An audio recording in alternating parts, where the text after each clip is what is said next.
નમસ્તે મિત્રો, સુરતના પ્રખ્યાત ટમેટાના ભજીયા બનાવવાના છે. તો આવી રીતે જો તમે ટમેટાના ભજીયા ના ખાધા હોય તો ખૂબ જ ટેસ્ટી બનશે. એકવાર તમે ટમેટાના ભજીયા બનાવજો. કોઈ ધંધા માટે, પાર્ટી પ્રોગ્રામ માટે પણ ટ્રાય કરી શકો. લીલી ચટણી ભરીને ભજીયા બનાવશો આપણે. નમસ્તે મિત્રો, જય માતાજી, બાપા સીતારામ, જય શ્રી કૃષ્ણ. તો આપણે ટમેટાની સ્લાઈસ બનાવીને ટમેટાના ભજીયા બનાવવાના છે અને મસ્ત ટમેટાની લીલી ચટણી નાખી અને આપણે સુરતના ફેમસ આપણે ટમેટાના ભજીયા બનાવીએ છીએ. તો આવી રીતે તમે જો ટમેટાના ભજીયા ના ખાધા હોય તો એકવાર બનાવજો, મસ્ત બનશે. તો આપણે પહેલા ટમેટાની સ્લાઈસ ઉપર ભરવાની ચટણી બનાવી નાખીએ. 50 ગ્રામ લીલા ધાણા લીધા છે, એને ધોઈ નાખીએ પાણીમાં. ધાણાને ધોઈને મિક્સરના જારમાં લઈ લઈએ. ધાણાનું કટિંગ કરી નાખીએ.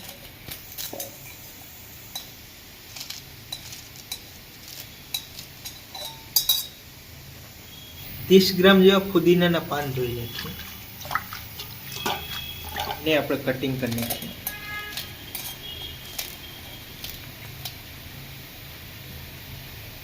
આ 2 જેવો આદુનો ટુકડો એને કટિંગ કરી નાખીએ.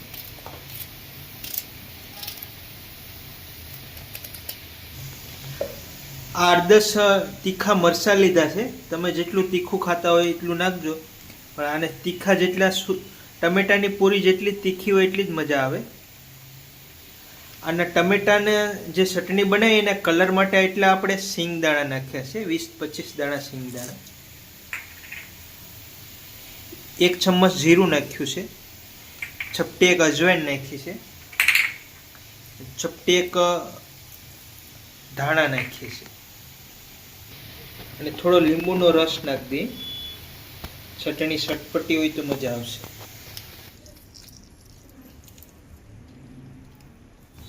એક ચમચ નમક નાખીએ છે, વજનમાં 7-8 ગ્રામ જેવું હશે. પણ આપણે એટલું લસણ નાખીએ છીએ 7-8 કરી. જો તમે ખાતા હોય તો જરૂર નાખવાનું, ન ખાતા હોય તો નહીં નાખવાનું. તો આવી રીતે આપણે આ ચટણી પીસી લીધી છે. આમાં કોઈ જાતનું પાણી આપણે નાખ્યું નથી, એમણેમ જ પીસી છે. પાણી નહીં નાખવાનું. ચટણી જેટલી જાડી રહે એટલી રહેવા દેવાની. ચટણીનો ટેસ્ટ કરી લો, એકદમ મસ્ત છે. જે આપણે ખટાશ, લીંબુ વધારે રાખવાનું, નમક વધારે રાખવાનું અને મરચાં વધારે રાખવાના. બાકી ધાણા, ફુદીનો બધું એકદમ ટેસ્ટ જોરદાર, એકદમ સ્ટ્રોંગ છે. તો આવી રીતે ચટણી બનાવજો અને ટમેટા પૂરીના ભજીયા બનાવજો. આપણે ટમેટાનું કટિંગ કરીને ટમેટાની સ્લાઇડના ટમેટા પૂરીના ભજીયા બનાવવા માટે આવા ટમેટા મોટા લેવાના અને કટિંગ કરી નાખીએ. આગળથી આ ડીટ કાઢી નાખવાની, એવડી સ્લાઇસ કરી નાખીશું.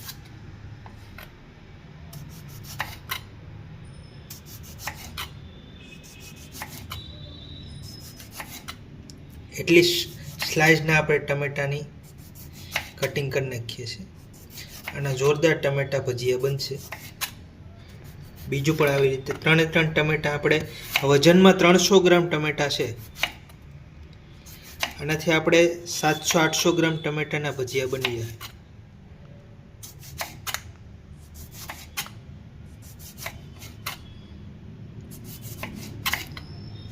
તો 3 ટમેટાને આપણે આવી રીતે સ્લાઇસ કટિંગ કરી નાખીએ છીએ.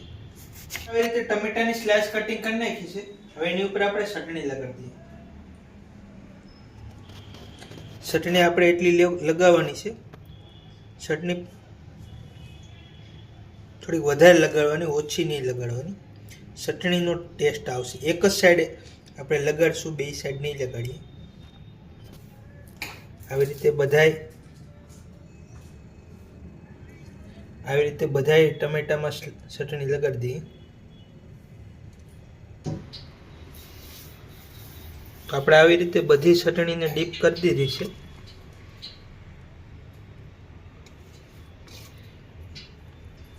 બધી ટમેટાની સ્લાઇસ થઈ ગઈ છે. આવી રીતે એટલી ચટણી આ 300 ગ્રામ ટમેટાને થઈ ગઈ. 5 વ્યક્તિને 800 ગ્રામ ભજીયા બનશે. બેટર બાંધી લે ટમેટાની પૂરીનું. 200 ગ્રામ બેસન લઈએ છીએ. 200 ગ્રામ બેસન છે તો આપણે 100 ગ્રામ જેવું નમક લેવું.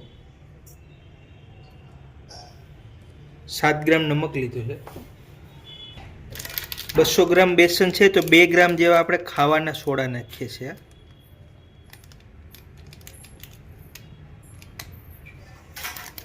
છપટી જ નાખવાના, વધારે નહીં નાખવાના. 1-1.5 ગ્રામ ચાલે. તો ટાટાના સોડા નાખ્યા છે. પાણી નાખી દઈએ છીએ. આગળ આપણે 50 ગ્રામ નાખ્યું છે, પછી જરૂરિયાત મુજબ નાખશું. બેટર બાંધી લઈએ છીએ આપણે.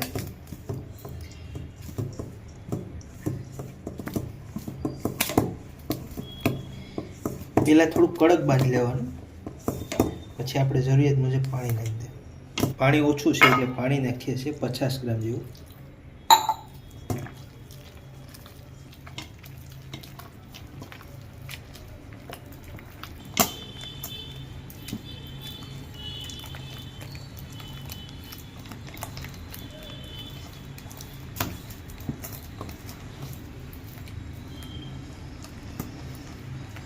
ટમેટાની પૂરી માટે એટલું બેટર રાખવાનું, આનાથી પતલું નહીં રાખવાનું ને આનાથી જાડું નહીં રાખવાનું.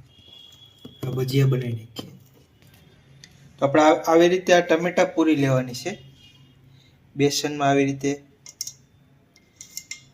આગળ પાછળ ડીપ કરી પૂરી દેવાની છે.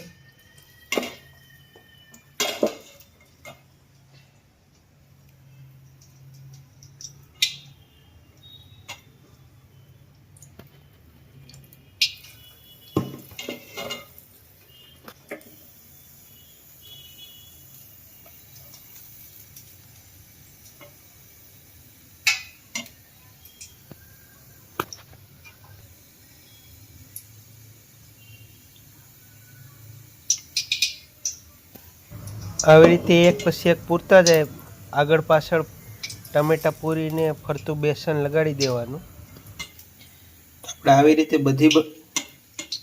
બધી ટમેટાની પૂરી પૂરી દેવું.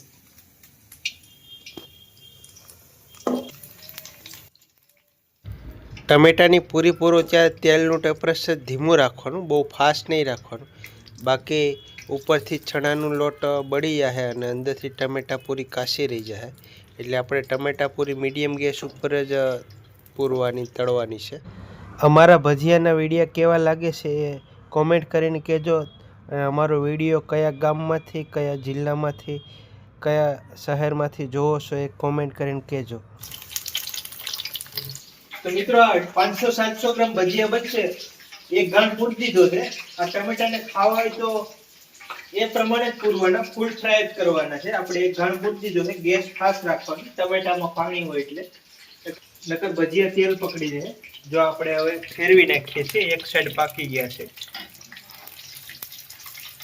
મસ્ત ટમેટાના ભજીયા દેખાય છે. ઉપર જો આ ચટણી લગાડેલી છે.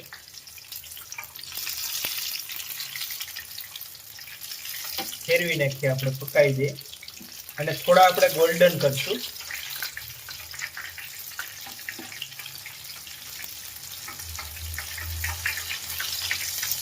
આપણે ઘરનો ગેસ હોય એ ફાસ્ટ જ રાખવાનો, ધીમા ગેસ નહીં રાખવાનો, નહીંતર ભજીયા તેલ પકડી જાય.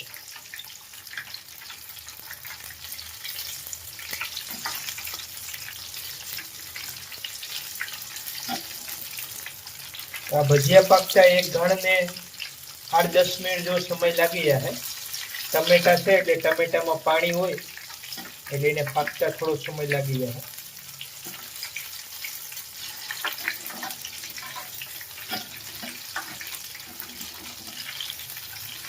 થોડા આપણે ક્રિસ્પી ગોલ્ડન કરશું ભજીયાને. 7-8 મિનિટ પછી એટલા ક્રિસ્પી ગોલ્ડન થઈ જાય. હવે આપણે એને કાઢી લઈએ.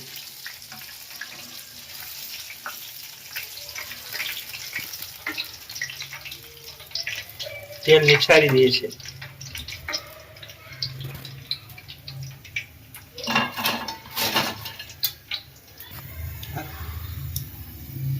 ગેસ ફાસ્ટ જ છે. આપણે બીજો ઘાણ પૂરી દઈએ. ટમેટાનું ફરતું બેટર લગાડી દેવાનું. ટમેટાના ભજીયા ન ખાધા હોય તો એકવાર જરૂર ખાજો, મસ્ત બનશે, બનાવવા જેવી આઈટમ છે. ટમેટાની સ્લાઇસને ફેરવી નાખશે. મિત્રો 10 મિનિટ થઈ ગઈ છે, આપણો બીજો ઘાણ પણ ટમેટાની ભજીયાનો પાકી ગયો છે, કાઢી લઈએ.